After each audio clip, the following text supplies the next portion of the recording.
नमस्कार, स्वागत है आपका अपना प्रदेश उत्तर प्रदेश उत्तराखंड में। मैं हूं आपके साथ सचिन चौहान। बात करेंगे कानपुर देहात अग्निकांड की। कानपुर देहात में मां बेटी की आग में जलकर मौत का मामला लगातार बढ़ता ही जा रहा है। सपा समेत सभी प्रमुख विपक्षी दलों ने इस पर अपनी प्रतिक्रिया देना शुरू कर दिया है।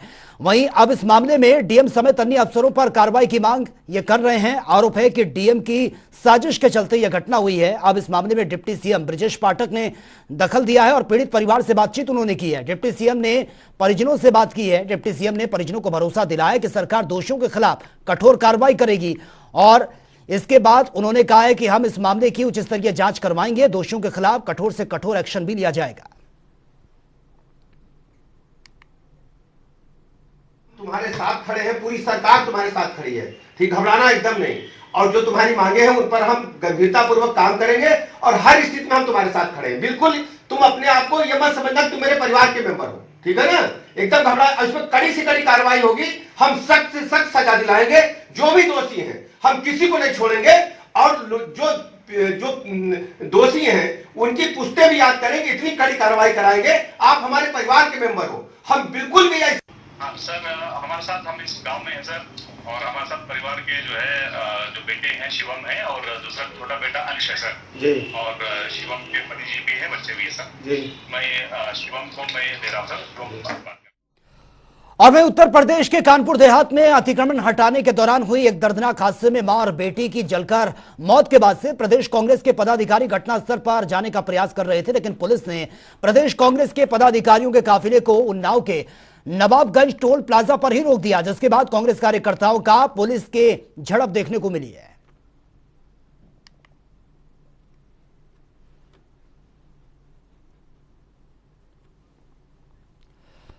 और वहीं कानपुर देहात में अतिक्रमण हटाने के दौरान प्रमिला दीक्षित और उनकी बेटी नेहा दीक्षित की आग में जलकर मौत हो गई थी। इसको लेकर विपक्ष लगातार सरकार पर हमलावर है। अखिल भारतीय महिला कांग्रेस की राष्ट्रीय अध्यक्ष नेता डिसूजा ने जनता टीवी से खास बातचीत की है। क्या कुछ उन्होंने कहा वो देख लेते हैं। यूपी सरकार जब से सत्ता में आई है लगातार महिला सुरक्षा के लिए एक ठोस कदम उठाती नजर आई है, पर हाल ही में हुई कानपुर की घटना ने सबका दिल दहला दिया है। इन सब मसलों पर बात करने के लिए महिला कांग्रेस की राष्ट्रीय अध्यक्ष नेता डिसूजा हमारे साथ हैं। सबसे पहले तो आज इतनी दुखद खबर हुई, सरकार लगातार कह रही है कि उसने कार्रवाई की है और जो अधिकारी उसमें इन्वॉल्व थे उन्हें हटा दिया है, मगर आप किस तरह से देखते हैं? देखिए, सबसे पहले कि जिस तरीके से इस परिवार को का घर सबसे पहले उछाड़ा गया, पक्का घर, उसके बाद उन्होंने एक झोपड़ी बनाया, उस झोपड़ी पे भी बुलडोजर चलाया गया, जिसके चलते एक मां और अपनी बेटी को इन लोगों ने, इस बुलडोजर वाली सरकार ने धकेल दिया अपने आप को आग लगाने के लिए। आज मैं बहुत ही, पता नहीं, ऐसा लग रहा है कि जिस देश में पहले सत्ता, रोटी कपड़ा और मकान, कुछ बेसिक चीजें हैं जो इंसान को चाहिए अपने जीवन के लिए, आज रोटी छीना जा रहा है, मकान छीने जा रहे हैं, महिलाएं सेफ नहीं है। तो इस परिवार के लिए कल इस मां ने जाके अपनी गुहार भी लगाई, ब्राह्मण परिवार की मिसेस दीक्षित ने।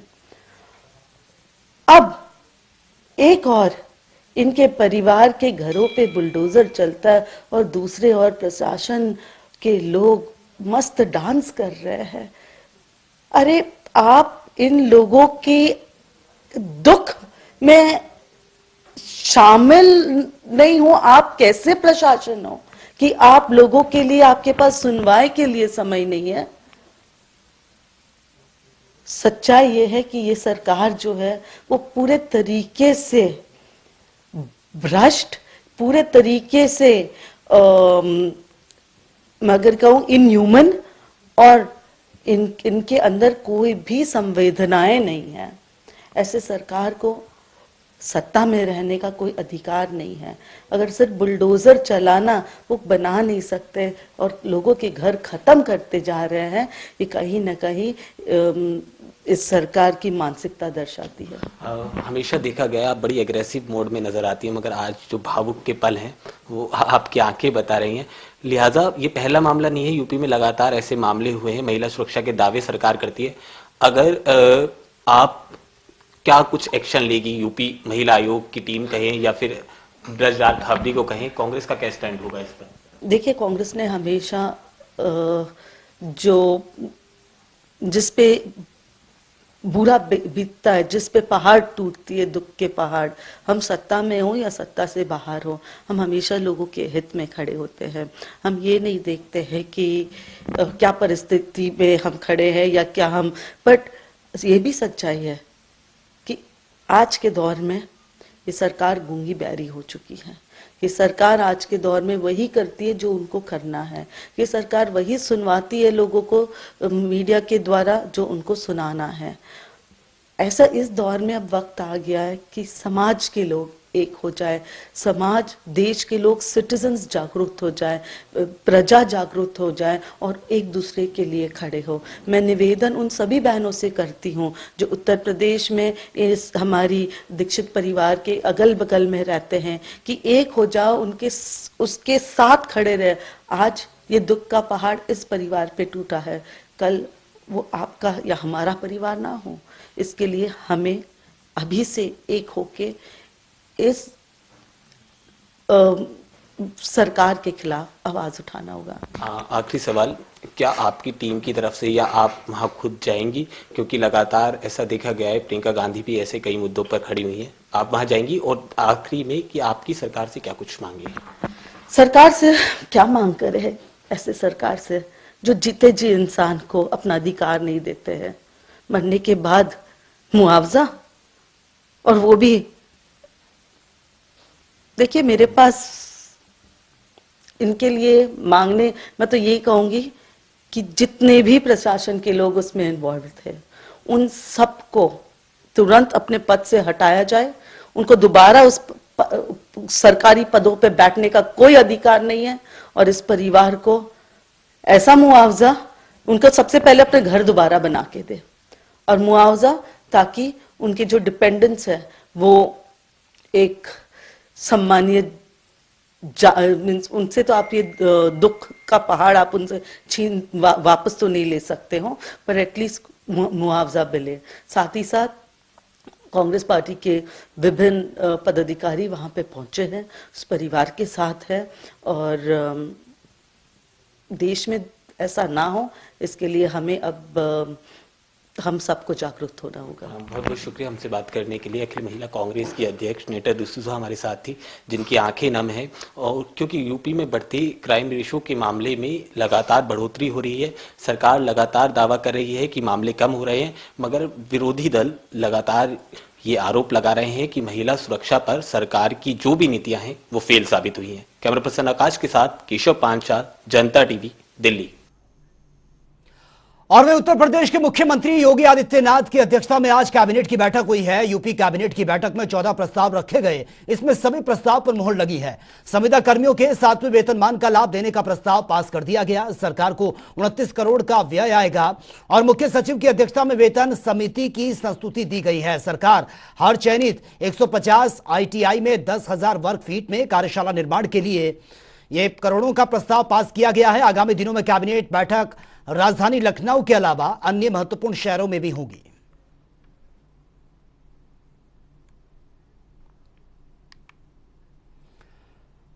और वह उप मुख्यमंत्री केशव प्रसाद मौर्य से प्रतापगढ़ सांसद खेल प्रतिस्पर्धा कार्यक्रम का उद्घाटन उन्होंने किया है। और केशव प्रसाद मौर्य ने खिलाड़ियों को संबोधित करते हुए कहा कि प्रतिभाओं को दबा नहीं सकते। केशव प्रसाद ने कहा कि खिलाड़ियों को उचित प्लेटफॉर्म यह मिल रहा है। उन्होंने कहा कि बेटियां भी खेल स्पर्धा में अपनी प्रतिभा से आगे बढ़कर भारत के तिरंगे का नाम ऊंचा उन्होंने किया है।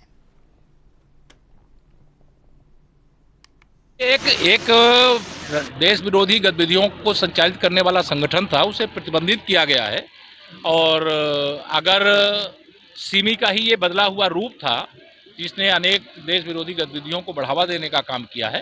तो माननीय गृह मंत्री जी ने जो कह दिया उस पर मैं बयान दूं, इसकी कोई जरूरत नहीं रह जाती। स्वामी प्रसाद मौर्य ने लखनऊ का लाखन पासी के नाम पे नामकरण करने की बात की है। मुझे लगता है कि इस समय यह विषय नहीं है सवाल का। इस समय हमारे यहाँ के लोकप्रिय सांसद श्री संगम लाल गुप्ता जी ने एक बहुत अच्छी खेल प्रतियोगिता का आयोजन किया है। बहुत अच्छे बच्चों ने उसमें सहभाग किया है और उन बच्चों को आगे बढ़ने का अवसर मिला है। मैं भी उन्हें शुभकामना देता हूं, आप सब लोग भी शुभकामना दें। प्रतापगढ़ के बच्चे देश और दुनिया का खेल हो तो उसमें पदक जीत करके प्रदेश के लिए लाऊं। लखनऊ में काऊ लव डे पर कार्यक्रम का आयोजन किया गया, जिसमें पशुधन और दुग्ध विकास मंत्री धर्मपाल सिंह ने शिरकत की है। बीकेटी के भैंसा मऊ स्थित अस्थायी गौ आश्रय स्थल पर काऊ लव डे ये मनाया गया, जिसमें गायों को चारा गुड़ और खिलाया गया है। आपको बता दें कि धर्मपाल सिंह ने प्रदेश की जनता से अपील की थी कि वैलेंटाइन डे को गौ माता के प्रति प्रेम और आस्था व्यक्त कर इसको मनाया जाए। दुनिया के देशों में 14 फरवरी वैलेंटाइन डे नाम से मनाया जाता है, प्रसिद्ध है। माता पिता, भाई बहन, पति पत्नी, समाज में आजाद रिश्ते हैं, प्रेम प्रदर्शित करना चाहिए। हमारी 3 माताएं होती हैं, जन्म देने वाली माता, गौ माता और भारत माता। सबसे पहले प्रेम अपने जन्म देने वाली माता को करना चाहिए, फिर गौ माता को करना चाहिए, फिर भारत माता को प्रणाम करना चाहिए। देश प्रेम सबसे पहले। और वहीं राष्ट्रीय लोकदल का दोबारा से राष्ट्रीय अध्यक्ष बनने के बाद रालोद प्रमुख जयंत चौधरी ने कहा है कि हम कार्यकर्ताओं को जन जन तक पहुंचाएंगे और इससे बूथ मजबूत होगा और किसानों और नौजवानों की बात भी होगी। जयंत चौधरी ने कहा कि लोकसभा चुनाव के लिए समाजवादी पार्टी के साथ गठबंधन रहेगा और गठबंधन को रखने के लिए समन्वय समिति बनाई गई है जो बातचीत करती रहती है। रालोद प्रमुख ने कानपुर की घटना पर भी दुख जताया और कहा कि समाजवादी पार्टी ने प्रतिनिधिमंडल भेजा है और हम भी अपना प्रतिनिधिमंडल भेजेंगे और पीड़ितों को जल्द न्याय मिले और दोषियों के खिलाफ सख्त से सख्त कार्रवाई होनी चाहिए। जगह हमारा गठबंधन है और उसी गठबंधन को मजबूत करने के लिए हम प्रयास करेंगे। आज राष्ट्रीय अधिवेशन में शायद प्रस्ताव रखे जाएंगे, राजनीतिक प्रस्ताव भी उसमें होंगे और जो भी राय बनेगी, जो जैसा हमारे कार्यकर्ता चाहेंगे, जो इच्छा होगी, हमारे जो सदस्य हैं, सक्रिय सदस्य, आज वो उसका फैसला सुनाएंगे, उस अनुसार हम काम करेंगे। किन मुद्दों को लेकर आप नगर निकाय चुनाव, लोकसभा चुनाव में मैदान में जाएंगे? देखिए, अर्बन रिफॉर्म बहुत जरूरी है क्योंकि हम बिल्कुल राजधानी के समीप हैं। हमारा कार्य क्षेत्र आप देखते हैं पश्चिमी उत्तर प्रदेश में, खास तौर से बड़े बड़े शहर हैं, बहुत बड़ी आबादी रहती है। पूर्वांचल के लोग भी गाजियाबाद में रह रहे हैं, नोएडा में रह रहे हैं, मेरठ में रह रहे हैं और यहाँ कोई मूलभूत सुविधाएं नहीं है, कोई सीवेज का इंफ्रास्ट्रक्चर नहीं है, कोई बस रोडवेज की प्लानिंग और मैपिंग नहीं है। तो इस व्यवस्था को सुधारने के लिए भी हम कोशिश करेंगे कि ये मुद्दा बने चुनाव में। अक्सर चुनाव आता है, असल मुद्दे नहीं उठाए जाते। मोदी जी की तस्वीर दिखाकर लोग वोट मांगेंगे, लेकिन मोदी जी जाके वहाँ नाली नहीं बनवाने वाले, मोदी जी जाके वहाँ अर्बन रिफॉर्म नहीं कराने वाले। तो जो वहाँ क्षेत्रीय मुद्दे हैं उनको आगे रखकर हम चुनाव लड़ेंगे। ये चुनाव भी गठबंधन में ही लड़ा जाएगा। हमने एक समन्वय समिति बनाई है जो समाजवादी पार्टी के शीर्ष नेतृत्व के साथ बात कर रही है। और वहीं भारतीय जनता पार्टी के प्रदेश अध्यक्ष आज अलीगढ़ में पूर्व विधायक संजीव राज के निधन के बाद उनकी उठाबनी कार्यक्रम में वो पहुंचे थे और कार्यक्रम में वो महानगर के कई इलाकों के लोगों के घर भी पहुंचे जहां पर उनका हालचाल उन्होंने पूछा है। इस दौरान भूपेंद्र चौधरी ने अरशद मदनी के बयान पर कहा कि यह राजनीतिक बयान नहीं है और मैं इस पर कुछ नहीं बोलूंगा। हमारी भारतीय जनता पार्टी का यह स्टैंड नहीं है, इसलिए इस बयान से मेरा कोई लेना देना नहीं है। उनका धार्मिक बयान है, मुझे उसकी जानकारी ज़्यादा नहीं है और राजनीतिक विषय नहीं है वो। जिस तरह से रामचरितमानस को लेकर जो स्वामी प्रसाद मौर्य का जो आ रहा है लगातार वो कह रहे हैं, किसी भी व्यक्ति को, किसी भी धर्म से जुड़े व्यक्ति को किसी भी धार्मिक ग्रंथ के बारे में, धार्मिक विषयों पर नहीं इस तरह की टिप्पणी करनी चाहिए वो कर रहे हैं और कम से कम दूसरे धर्मों के बारे में तो बिल्कुल नहीं करनी चाहिए। हमें सबका सम्मान करना चाहिए, सभी धर्म हमारे लिए सम्मान के योग्य हैं और उनका जो लोग मानने वाले हैं उनकी आस्था से जुड़े विषय हैं, किसी को उस पर ठेस नहीं पहुंचानी चाहिए। और वहीं बाहुबली मुख्तार अंसारी के बेटे और विधायक अब्बास अंसारी को चित्रकूट की जेल से शिफ्ट किया जाएगा। अब्बास अंसारी को चित्रकूट जेल से कासगंज की जेल में ट्रांसफर कर दिया गया। पिछले दिनों जेल परिसर में अब्बास अंसारी की पत्नी निखत अंसारी के साथ अवैध तरीके से मुलाकात करते हुए यह पकड़ा गया था और इस मामले में जेल प्रशासन की भी मिलीभगत सामने आई थी, जिसके बाद कड़ी कार्रवाई करते हुए यह फैसला लिया गया है। और वहीं संगम नगरी प्रयागराज के महेश कुमार यादव 14 फरवरी 2019 को पुलवामा हमले में शहीद हुए थे और परिवार की नजरों से वो दिन आज भी नहीं हटा है। जैसे ही उस दिन की याद आती है उनकी आंखें नम हो जाती हैं। महेश यादव के दोनों बेटे स्कूल बैग से लेकर टोपी तक सभी आर्मी ड्रेस का वो लेते हैं और दोनों को आर्मी में ही जाना है। बेटे की शहादत पर पिता राजकुमार यादव भी काफी दुखी हैं और उनको इस पर गर्व भी महसूस होता है। पुलवामा हमले की चौथी बरसी पर जनता टीवी की टीम शहीद महेश कुमार के घर पहुंची और परिवार से उन दिनों की बातचीत भी की है, परिवार का हालचाल भी पूछा।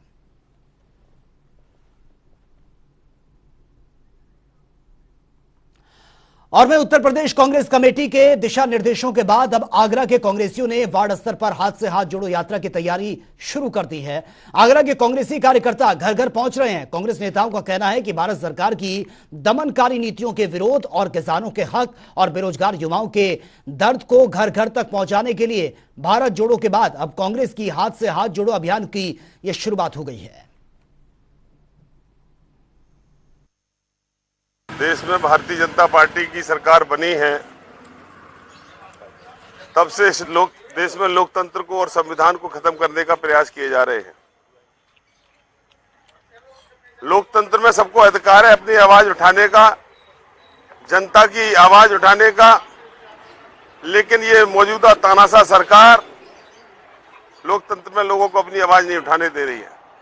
हमारे नेता राहुल गांधी जब भी संसद में जनता की समस्याओं के बारे में बोलते थे।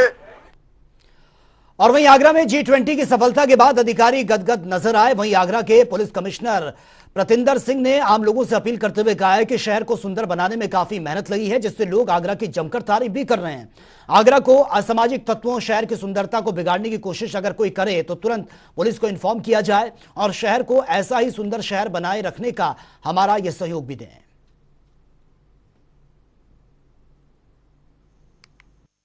रिस्पॉन्सिबिलिटी हमारी और हमारे सभी डिपार्टमेंट्स की है। उसके लिए हमने अलग से ड्यूटीज लगाई हैं, पेट्रोलिंग भी लगाई है, पिकेटिंग भी अपनी रीअरेंज की है। जो हमारे यूपी 112 के व्हीकल्स हैं या हमारे अदरवाइज मोबाइल व्हीकल्स हैं, उनको हमने इस तरह से ऑर्गेनाइज किया है कि कोई भी इस तरह के शरारती तत्व कहीं डिस्ट्रक्शन ना कर पाए। और वहीं ग्लोबल इन्वेस्टर्स समिट के लिए लखनऊ में देश के साथ ही बड़ी संख्या में विदेशी मेहमान भी आए हुए हैं और जिस वजह से पूरे लखनऊ को G20 के रंग में रंग दिया गया है। और इसी के तहत लखनऊ के 1090 चौराहों के ठीक पास में 20 देशों के झंडों को लगाया गया है, जो कि आकर्षण का केंद्र बने हुए हैं। वहीं G20 के नेता लखनऊ को समझने के लिए लखनऊ भ्रमण पर निकले हुए हैं, जहां पर उन्होंने इमामबाड़ा सहित कई जगहों का भ्रमण भी किया है।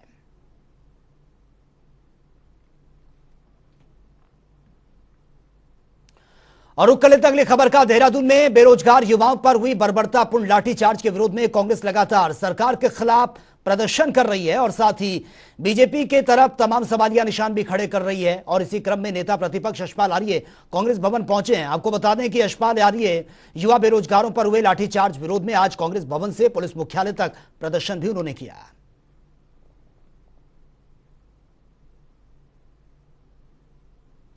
और वहीं उत्तराखंड में बेरोजगार युवाओं के मुद्दे पर सियासत जारी है। कांग्रेस मुख्यालय में आज प्रदेश अध्यक्ष करण मारा के नेतृत्व में कांग्रेसियों ने धरना प्रदर्शन किया है और इस दौरान धामी सरकार के खिलाफ जमकर नारेबाजी हुई है। कांग्रेस मुख्यालय में आज हुए धरना प्रदर्शन में कांग्रेस के तमाम वरिष्ठ नेता मौजूद रहे। नेता प्रतिपक्ष यशपाल आर्य, पूर्व नेता प्रतिपक्ष प्रीतम सिंह और साथ ही पूर्व प्रदेश अध्यक्ष गणेश गोदियाल समेत पार्टी के तमाम वरिष्ठ नेता मौजूद रहे। इस दौरान बेरोजगार युवाओं पर हुए लाठीचार्ज का जमकर विरोध भी किया गया।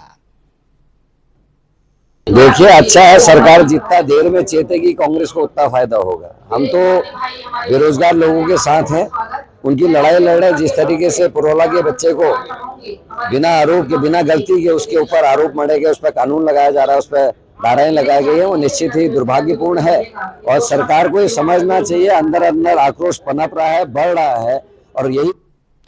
और वहीं विरोध कर रहे युवाओं को हिरासत में लिया गया है। एक तरफ जहां युवाओं की रिहाई के लिए विपक्ष का धरना लगातार जारी है, तो दूसरी तरफ बेरोजगार संघ के अध्यक्ष बॉबी परमार और अन्य प्रदर्शनकारियों की जमानत नहीं हो पाई है। आपको बता दें कि कोर्ट में मामले की सुनवाई ये की गई, जिसके बाद वादी पक्ष ने कोर्ट से मेडिकल रिपोर्ट और अन्य साक्ष्यों को पेश करने के लिए एक दिन का यह टाइम मांगा है। अब गिरफ्तारी प्रदर्शनकारियों की जमानत के लिए कल यानी कि 15 फरवरी को एक बार फिर से यह सुनवाई होनी है। माननीय उच्चतम न्यायालय का भी एक आदेश है कि आपको 7 दिन के अंदर अंदर जमानत प्रार्थना पत्र पर निर्णय लेना ही पड़ेगा। अब उसमें निर्णय में ये होता है कि पक्ष में भी आता है और विरुद्ध भी आता है, तो जो भी निर्णय आएगा कल वो पक्ष में आएगा या विरुद्ध आएगा, ये कल तक की वो है।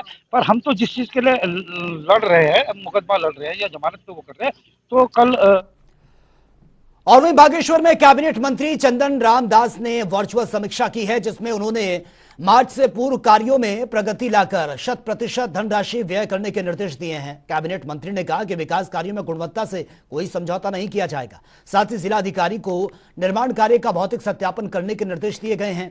वहीं उन्होंने कहा कि डंक वन भूमि प्रस्ताव व लंबित मुआवजा प्रकरणों को प्राथमिकता से इसका निस्तारण किया जाए।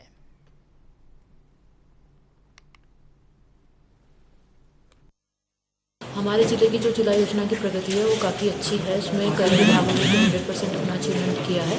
कुछ विभागों ने जिनका कम प्रतिशत है उनको 3rd किस्त अभी मिली है, जिसके चलते प्रगति की थोड़ी सी उसमें कमी दिखी है, लेकिन उसको भी शीघ्रता से पूर्ण कर लिया जाएगा। और वहीं उत्तराखंड सरकार प्रदेश में स्वास्थ्य सेवाएं बेहतर करने की कवायद में जुटी है, लेकिन उत्तराखंड के बॉर्डर पर सामुदायिक स्वास्थ्य केंद्र के हालात आज भी बेहद खराब हैं। यहां पर सभी व्यवस्थाएं चौपट हैं। सबसे दिलचस्प पहलू यह है कि सामुदायिक स्वास्थ्य केंद्र में एक्सपायर्ड डेट की लगभग दर्जनों पेटियां मौजूद हैं, जो अस्पताल परिसर में रखी गई हैं।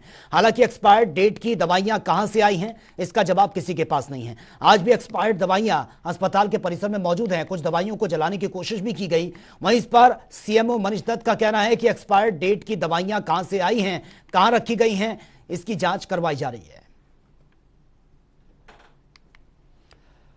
और वहीं उधम सिंह नगर में चौकी इंचार्ज के पद पर तैनात एक दरोगा से जुड़ा मामला सामने आया है, जहां पर दरोगा की आय से अधिक संपत्ति पाई गई है। दरोगा कविंद्र शर्मा के खिलाफ आय से अधिक संपत्ति अर्जित करने के मामले में विजिलेंस जांच के आदेश दे दिए गए हैं। हालांकि इन्हें शासन स्तर से हुए जांच के बावजूद अभी तक इंचार्ज के पद से नहीं हटाया गया, जबकि विजिलेंस मामले की जांच कर रही है।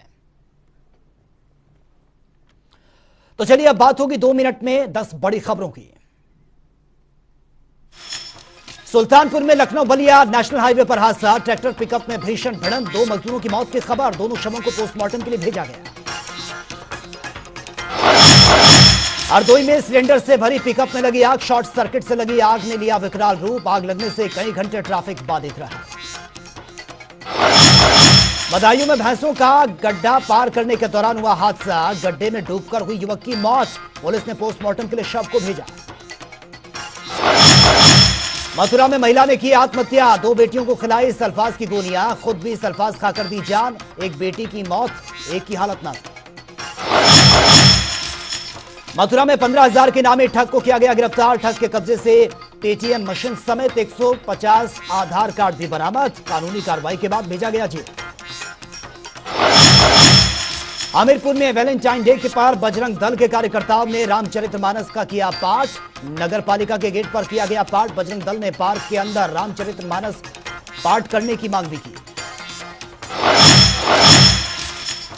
अमेठी में मिला संदिग्ध परिस्थितियों में शव को रोड पर रखकर ग्रामीणों ने किया है मुसाफिर खाना हाईवे को जाम। सीओ अमेठी लल्लन सिंह ने परिजनों से की है उनकी नोकझोंक हुई। परिजनों ने हत्यारों की गिरफ्तारी की मांग।